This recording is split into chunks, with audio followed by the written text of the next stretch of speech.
CM Kejriwal ने ED के समन को बताया गैरकानूनी, कहा मुझ पर दाग लगाना चाहती है बीजेपी। दिल्ली के सीएम अरविंद केजरीवाल गिरफ्तारी की अटकलों के बीच आज बीजेपी और केंद्र सरकार पर जमकर निशाना साधते हुए नजर आए। उन्होंने कहा है कि ईडी लोकसभा चुनाव से पहले उन्हें पूछताछ के बहाने बुलाकर गिरफ्तार करना चाहती है। शराब घोटाला, पिछले 2 साल से ये शब्द आपने कई बार सुना होगा। 2 साल से बीजेपी की सारी एजेंसीज कई रेड मार चुकी हैं, कई लोगों को गिरफ्तार कर चुकी हैं, लेकिन अभी तक एक भी पैसे का हेरफेर कहीं नहीं मिला, कहीं से एक भी पैसा नहीं मिला। अगर भ्रष्टाचार वाकई हुआ है तो इतने करोड़ों रुपए गए कहां? क्या सारा पैसा हवा में गायब हो गया? सच्चाई यह है कि किसी तरह का कोई भ्रष्टाचार हुआ ही नहीं। अगर होता तो पैसा भी मिलता। ऐसे फर्जी केस में आम आदमी पार्टी के कई नेताओं को इन्होंने अभी तक जेल में रखा हुआ है। किसी के भी खिलाफ कोई सबूत नहीं है, कुछ साबित नहीं हो रहा, खुलेआम गुंडागर्दी चल रही है, किसी को भी पकड़ के जेल में डाल दो। अब बीजेपी मुझे गिरफ्तार करना चाहती है। मेरी सबसे बड़ी संपत्ति, मेरी सबसे बड़ी ताकत मेरी ईमानदारी है। झूठे आरोप लगा के, फर्जी सम्मन भेज के ये मुझे बदनाम करना चाहते हैं, मेरी ईमानदारी पे चोट करना चाहते हैं। इन्होंने मुझे सम्मन भेजे हैं। मेरे वकीलों ने मुझे बताया कि ये सम्मन गैर कानूनी है। क्यों गैर कानूनी है? ये मैंने इनको विस्तार से लिख के भेजा है। मैंने बताया है कि उनके सम्मन कैसे गैर कानूनी है, लेकिन उन्होंने मेरी एक भी बात का जवाब नहीं दिया। इसका मतलब उनके पास मेरी बातों का जवाब नहीं है।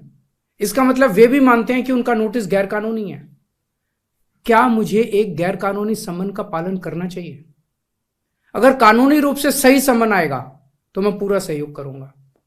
कांग्रेस में शामिल हुई आंध्र प्रदेश के सीएम जगनमोहन रेड्डी की बहन वाईएस शर्मिला पार्टी का भी किया विलय। वाईएसआर तेलंगाना पार्टी की संस्थापक वाईएस शर्मिला आज कांग्रेस पार्टी में शामिल हो गई हैं। वह कल रात राष्ट्रीय राजधानी पहुंची थी। शर्मिला को कांग्रेस अध्यक्ष मल्लिकार्जुन खड़गे और राहुल गांधी ने पार्टी दफ्तर में आयोजित कार्यक्रम में सदस्यता दिलाई।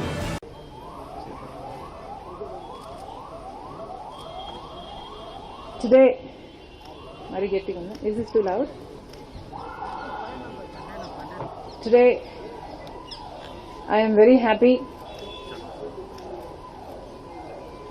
to be merging YSR Telangana Party into the Congress Party. It gives me immense joy that the YSR Telangana Party is going to be a part of the Indian National Congress from today onward. That YSR Telangana Party is not going to be separate anymore from the Congress Party gives me great delight. Dr. Y.S. Rajshekar Reddy, the legendary leader of the Telugu people, not only served the Congress Party all his life, but also gave his life serving the Congress Party. And today it would give him great joy that his daughter is following in his footsteps and is going to be a part of the Congress Party itself. The Congress Party is still the largest secular party of our country. The Congress Party has always upheld the true culture of India. The Congress Party has built our nation foundations up. The Congress Party has unwaveringly served all communities, uniting all sections of the people of India. Gurugram में model Divya Pahuja की हत्या, लाश को BMW में लगाया गया ठिकाने। Delhi NCR से सटे हरियाणा के गुरुग्राम में एक सनसनीखेज खबर सामने आ रही है। यहाँ 27 वर्षीय मॉडल दिव्या पहूजा की हत्या कर दी गई है। जिस होटल में मॉडल दिव्या की हत्या हुई है, उसी होटल के मालिक अभिजीत सिंह पर हत्या का आरोप है। पुलिस ने मुख्य आरोपी समेत 3 लोगों को हिरासत में ले लिया है। इसी सूचना पे पुलिस वहां पहुंची और जब वहां पे होटल के तलाशी ली गई और जो कैमरे देखे गए, उससे पता लगा कि एक लड़की की लाश को वहां से डिस्प्लेस किया गया 3 लोगों द्वारा और उसको फिर BMW गाड़ी में डाला गया।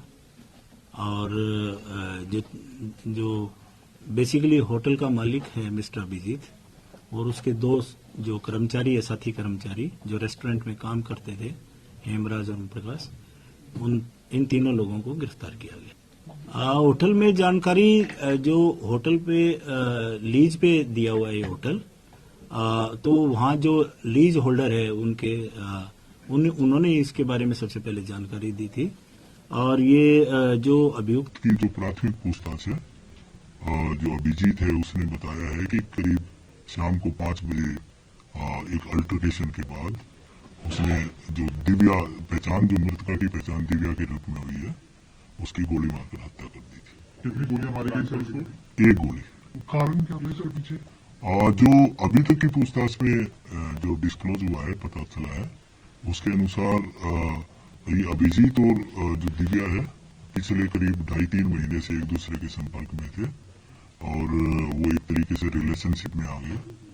और इसी दौरान दिव्या ने पता चला है कि कुछ कैमरे शूट आउट किए, वीडियो शूट आउट किए कैमरे की सहायता से, और उसके बाद उसको पैसे मांगने लगी।